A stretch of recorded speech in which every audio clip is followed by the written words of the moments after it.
Welcome to Worldview Matters, discussing controversial issues, discerning current events, defending biblical Christianity. No topic off limits. And now, here's your host, David Fiorazo. Hey, brothers and sisters, thank you so much for tuning in. And we've got another exciting guest. I mean, it's hard to believe we haven't talked to this young man. I'm older, so I can say that, for so long. But it's great to have 𝐶𝐨𝐽 back with us. He's with Friends of Israel Gospel Ministry. It is FOI.org. That's FOI.org. And also, you can check out his podcast at Jew and Gentile podcast, or it's, yes, 𝐸𝐻 and 𝐠GENTILE. I almost goofed that up. Jew and Gentile podcast. There it is. It's .org. And Friends of Israel, brother, thank you so much for your time today. Good to see you again. David, great to be back. Thank you so much. You're welcome. So a lot to talk about, including this edition of Israel, My Glory. This is 2 years ago. This month I came across this, and I found the articles that you wrote, and I'm gonna ask you a little bit about that. But first, we've got to get a little serious. I haven't seen you in a while. We haven't caught up, and you have had some health battles and overcoming cancer. You're going through treatments right now. I would love our viewers and listeners to pray for you, brother. So please share a little bit about what's been happening, what you're going through, please. Yeah, just a couple of months ago, I found out that I have a colorectal cancer. And so we caught it very early, though. And we're praising the Lord for that. So the treatments that I'm under, all the doctors are very optimistic about the outcomes and tell me I still have a good 40 years in me to go. So we're praising the Lord for that. But it did come as a surprise. But we're thankful that we caught it early, and that and in all of it, we've been just using this as an opportunity to just not only for prayer, but really as a testimony to the Lord's kindness and faithfulness. So everywhere we go, we always share with our doctors and our nurses and staff that's just been amazing to us here in New Jersey about the goodness of our God and our Savior Jesus. So that's God's got a plan for it. I don't know what it is, David, but I'm counting on all good things to work to his glory. So amen, brother. Thank you. And so, friends, please continue to pray for Chris, or start if you haven't been. It's good to use those situations, even when it's a shift in our thinking when we go to the doctor for something we are struggling or suffering with, to get out of ourselves and look at the other human being that may not be saved and may have an eternal destination in hell if they don't hear the good news of Jesus Christ, who can save them, and use those opportunities. I'm trying to be more aware and intentional about those, and I think we could all be better at that and pray for God to give us those divine appointments, and then the obedience to speak lovingly and truly when we're in those situations. So I want to mention real quick at the Worldview Matters conference we just wrapped up a few weeks ago, I met a fiery young woman named, I think it's Tiana Lodwick. Is that right? Tiana, amazing young woman, amazing, out of Ontario, serving with Friends of Israel. Yeah, she had a table for Friends of Israel Gospel Ministry at the Worldview Matters conference, and she must be in her mid-20s, I'm guessing. But I mean, just the young people that were there weren't a lot, but the ones that I've met, her and others, just give me such encouragement that there are people reaching the younger generation, especially for good causes. So I wanted to also mention Israel, My Glory.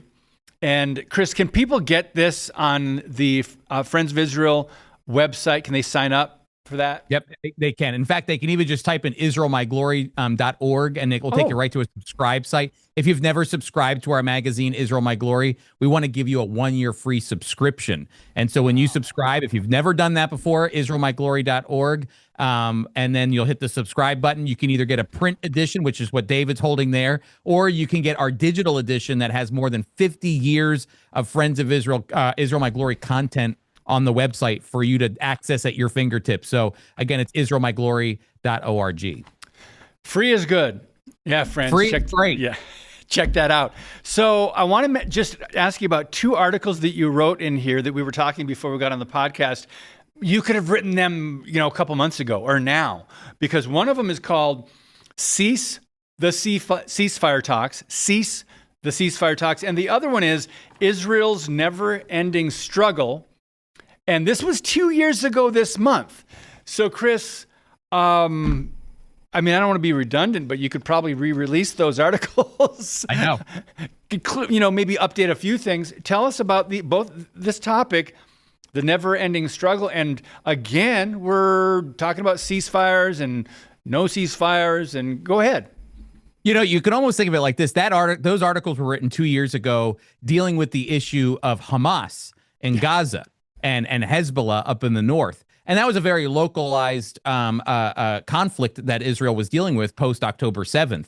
And it's something that's still going on today. And ceasefires were the conversations that were being had all the time. Israel should enter into a ceasefire with Hamas and Hezbollah.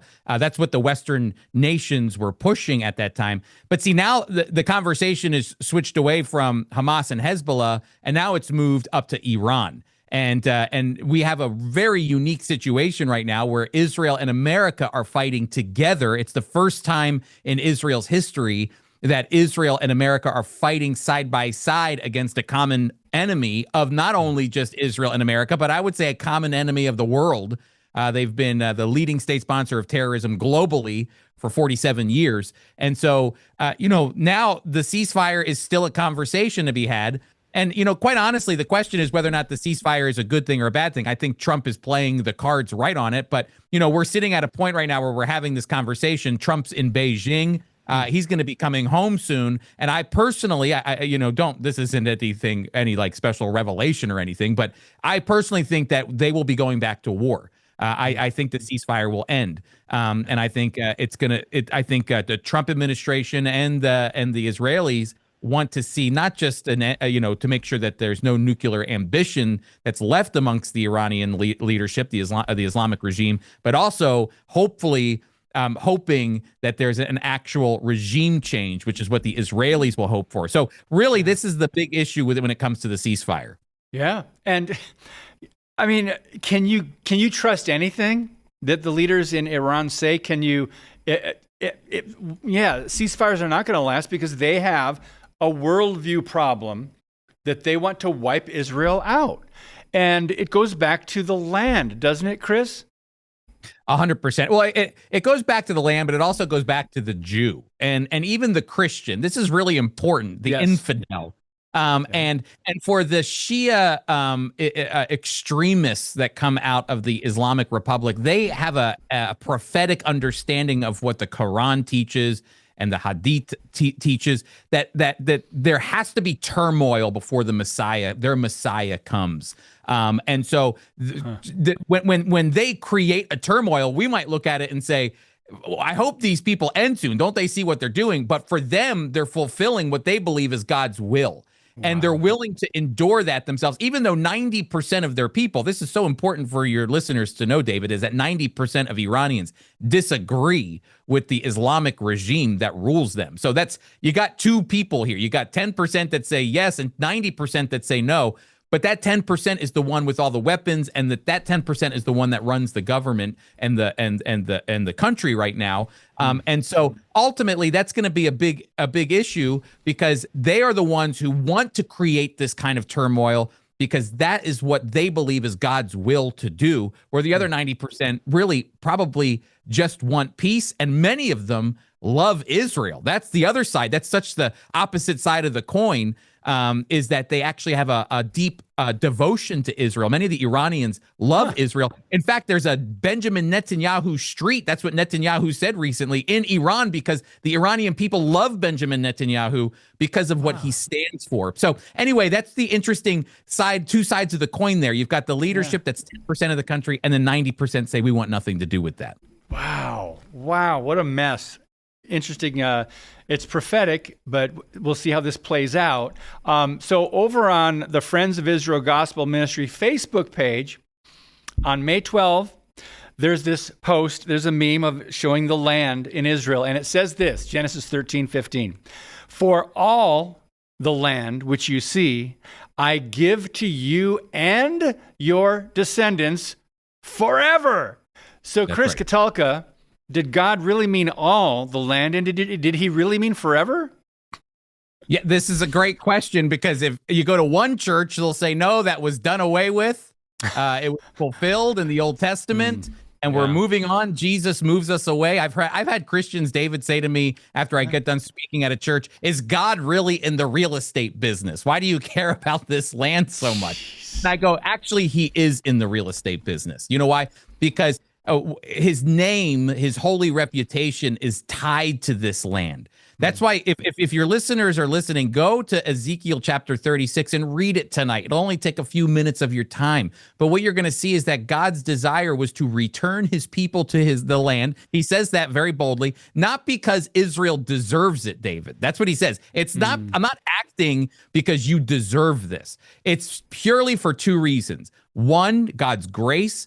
And number two, the most important of them all, is to uphold his holy reputation. And some scripture, some translations will say his holy name. That's what it actually says there. But by upholding his holy name, a name is a reputation as well. It's upholding his holy reputation, be the faithful, promise-keeping God. So if God made a promise, his holy name is on the deed of that land. He has to fulfill it. So this is the reason why this land still matters, and this is the reason why these people still matter. And not only has he promised to return them, he promised to do something even greater for them, which is to pour his spirit into them in the future and to give them new life. That's salvation. So again, whenever we talk about Israel, you have to understand something from a biblical perspective. It's not just the land. It's even deeper than that. The land is one component. The greater component that allows them to stay in the land is that one day they believe in the Lord Jesus, and that one day his spirit will fill them and they will believe. That's the crux of everything. Amen, brother. So, Chris, did your work, we have our work cut out for us. Really, it's an uphill battle now because of the propaganda and all the left and how they politicized and how they fund well-funded protests against Israel and pro-Hamas and using the word Palestine, playing the victim and saying Israel is the aggressor. And it goes on and on and on. But it starts at, first of all, it's demonic at its core. But we've seen what happened since October 7, 2023 at the college campus level and throughout our culture. But simple question. I think you sent this to me. It may have been one of the podcast topics that you talked about. Did Israel lose the PR war as they continue to fight these battles? Because we're seeing the propaganda out there and people falling for it, even in the church in America, which is very disappointing. Share your thoughts about that. Yeah, no matter what side Israel takes, they'll always lose the PR war, the public relations war. Because this is the way that the enemy that they deal with has restructured how they understand war. After 1967, which is the Six-Day War, when Israel really took out many of the enemies that were attacking them, surrounding them, and wanted to push them into the sea, they actually ended up quadrupling the size of the land. They took the Sinai from Egypt, the West Bank from Jordan, the Golan Heights from Syria, and they ended up expanding their land. They didn't ask for this. They were attacked. And so what happened is the Palestinians and the Arab world got together and they met in Khartoum, and they came up with what are called the three no's. And basically the three no's were, we're not going to ever recognize Israel. We're never going to make peace with Israel. Just no, no, no, nothing. There's nothing that's going to ever happen. But what they learned is they can't defeat Israel in the battlefield. They've learned that lesson the hard way. They learned it in 1948 and 49. They learned it in the 50s. They learned it in the Six-Day War. They learned it once again in 1973 in the Yom Kippur War. They just can't defeat them militarily. But what they can do is they can beat them on the PR front. They will always be in images and pictures. They will always be the David against the Goliath. And so, and Israel is the Goliath now, and David are the Palestinians. And so no matter how you paint the picture, no matter what you do, the world especially with the culture that we live in today and the technology that we have. All it takes is for a picture on your phone to come by on TikTok or Instagram or whatever to sway a person's heart away from Israel and toward their enemies. And the problem is oftentimes those images are full of lies, or they're misrepresented, or they don't really know the heart of the Israeli people, who are trying their best to protect the Palestinian people, but also, even more importantly, protect their own people that make up both Jews, Arabs, Christians, Muslims, you name it. So again, the PR war, it never feels like an opportunity that can be won, because whether they speak too much about it, they lose, or whether they don't say anything about it, they lose. So constantly they're being pushed back. And since October 7th, especially since the Hamas war in Gaza, they have been losing the PR battle badly. But I don't think that's their intention to do that. I just think it's always the way the world has seen Israel. Yeah, agree with you 100%, brother. And in a minute, we're going to talk about, I want to ask you, is Israel in lockstep with all of Trump's decisions about how he's dealing with the Iran war? But first, I've got to mention Freedom Project Academy. They're enrolling students for the fall. For 16 years, FPA has delivered a fully accredited classical online education rooted firmly in Judeo-Christian values for kids in pre-kindergarten through high school. They offer live, anytime, and homeschool courses to fit your child's needs. So visit freedomforschool.com, save 10%, and you can use the code DAVID, save 10% on tuition, and on all courses, by the way, at Freedom Project Academy. So visit freedomforschool.com and get started. So Chris Katulka, our guest today, Friends of Israel Gospel Ministry, FOI.org. And again, his podcast that covers a whole lot more than what we can get into here, 𝐽𝐿Gentile.org. So Chris, I'm sure Israel is maybe divided in some way or another on whether they support President Trump and the decisions he's been making. I know we are allies, but you probably don't agree 100% with everything. Share us your insights on this. Well, you'd be surprised. There's a good saying that if you put two rabbis in a room, you leave with three different opinions. Okay, that's a classic saying among the Jewish people. And Israeli politics is no different. There are more than a dozen political parties. We in America have three, and one of them is nothing, the Independent Party. You got Democrats, Republicans, and then the Independent Party. And occasionally you have others, but they don't stand a chance. It's usually a Democrat or Republican. In Israel, there are dozens of parties that are vying for their spot in Israel's parliament, the Knesset. And so you can imagine, if it's two rabbis leave with three opinions, what about a dozen plus parties? Okay. So this is a real, the thing that actually binds Israelis together, you'd be so surprised by this, is that they argue about everything, just like we do. But a lot of them, the vast majority of them support Donald Trump. They do. They support his support for Israel and the Jewish people. They get behind the fact that they know, if anybody knows that Iran is a threat, it's Israel, because they live with it. They're in the neighborhood. So when a president doesn't just capitulate to making policy agreements and sending them money like Barack Obama did, but actually puts up real words that he gets behind, and then attacks their nuclear facilities and says there will be no nuclear weapons, and then partners with Israel in this endeavor. You have to imagine, for the Israeli people, who all across the spectrum know that Iran is a problem that needs to be dealt with because they live with it daily, this is something that they get behind. So there's a great support for Israel, for Donald Trump and for America in Israel across the political spectrum.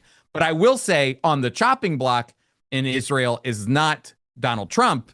It's actually Benjamin Netanyahu. And elections are coming up in October for the Israeli people, and parties are forming right now. Parties are beginning to collide with one another to build a coalition that's not necessarily about producing anything other than ousting Benjamin Netanyahu, which could very well be the case that you might see the longest serving Israeli prime minister lose his seat once again, the same way he lost it last time. The only way to unseat Netanyahu in Israel is to form parties, for parties to coalesce together and to combine in order to push him out. And that's what we're seeing right now with two major Israeli political leaders, Naftali Bennett and Yair Lapid. Two opposing, it'd be like a Democrat and a Republican getting together to push out a sitting president. That's what's going on in Israel right now. Yeah, what is it? The enemy of my enemy is my friend. Is that the saying? So, Chris, I know you're not a prophet, but speculation. What do you sense may happen in October with Netanyahu? It's 50-50 still, because even with the combined party that they formed, it's called Bayachad, which is together. That means together. So the Bayachad party, which is this combination party of these two political leaders, even with them together, Netanyahu has lost some seats, but he still has a lot of power with his party, which is called the Likud party. And so he still is in the race. It's not as if, there's still time as well before the election. So anything can happen. Anything politically can happen. Anything geopolitically could happen. And the Iran war, this is a big deal, because if they unseat Netanyahu was the prime minister during October 7th. Netanyahu was the one who was leading during the Hamas war. Netanyahu was the one with Hezbollah, the war against Hezbollah, and now the war against Iran in partnership with America. So if you unseat him, now you're moving into a completely different administration and how they'll handle these issues. Okay. I don't know what that looks like, but speculation-wise, I'd say, I know this isn't what you want to hear, but 50-50. And this is exactly what happened several years ago when Netanyahu lost the seat. But Netanyahu's name is very popular in Israel still. Yeah. Okay, well, that's good. And Chris, a 50-50 answer is safe. So you didn't go out on a limb either way. So yeah, we're not going to Poly Market for this one, okay? We're not going to play that. So let me ask you this. We talked about, does Israel support Trump? What about the church and or the world and generally their support of Israel? So I think of Genesis 12:3, and you can quote that again if you'd like, but is the world obligated, or is the church, you read the Bible, are we obligated to bless Israel even in unbelief, a secular nation? I think the October 7th and the aftermath of the war has raised a lot of questions among evangelical Christians as to whether or not they would consider themselves Christian or biblical Zionists. And I want to challenge that idea that, because they'll say, well, Israel's not even in a belief yet. They don't even believe in Jesus. So why do I have to support this secular state? Well, if you actually go back in the Bible, there are moments where Israel is in total disobedience to God, and yet Genesis 12:3, the theme of Genesis 12:3 still shines through.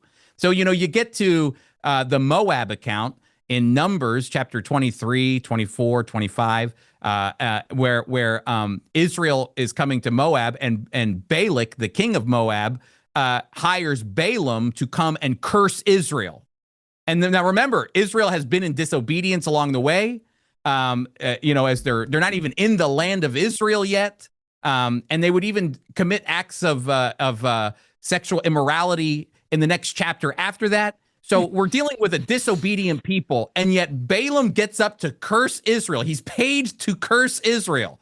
And what does he say? How can I bless, how can I curse what God has, called me to bless? How can I do anything but bless these people that God has called us to bless? The entire time, the multiple times that Balak called on Balaam to curse Israel, every time he opened his mouth, a blessing came out. Why?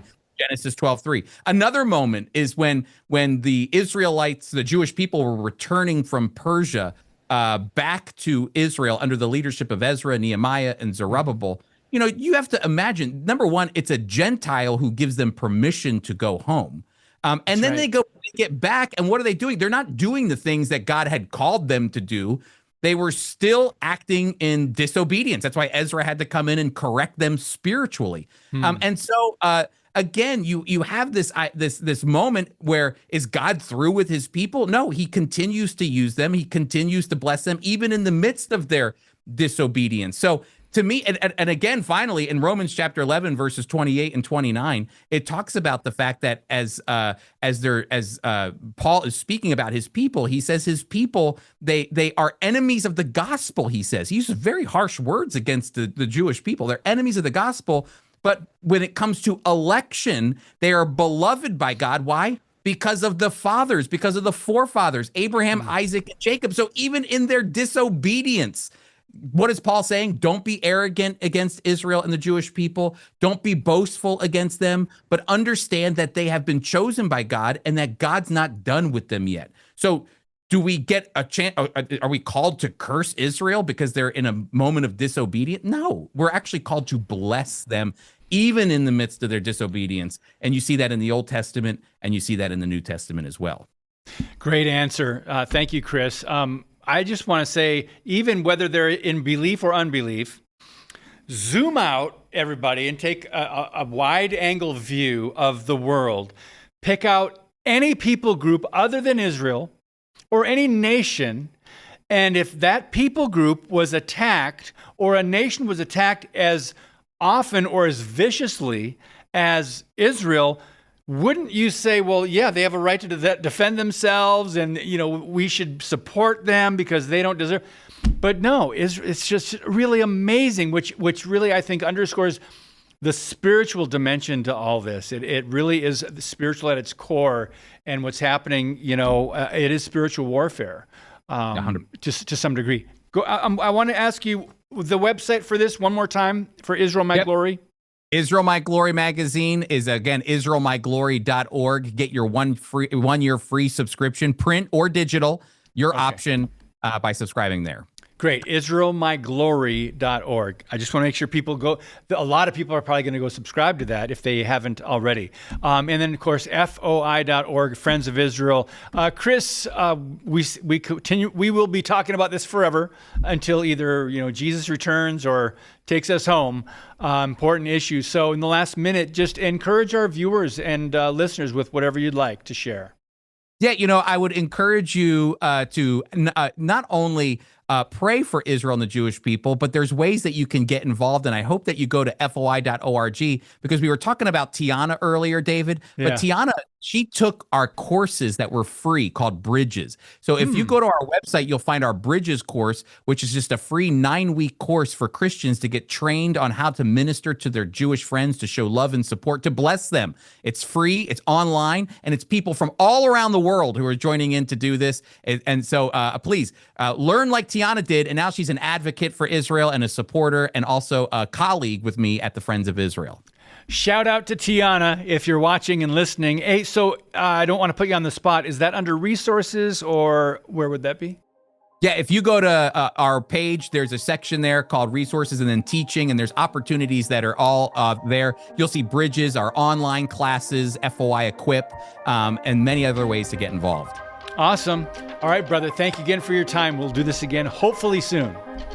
Excellent. Thank you. All right, Chris Katulka. Friends, thank you so much for sharing the podcast. God bless you. And as always, keep speaking the truth about things that matter.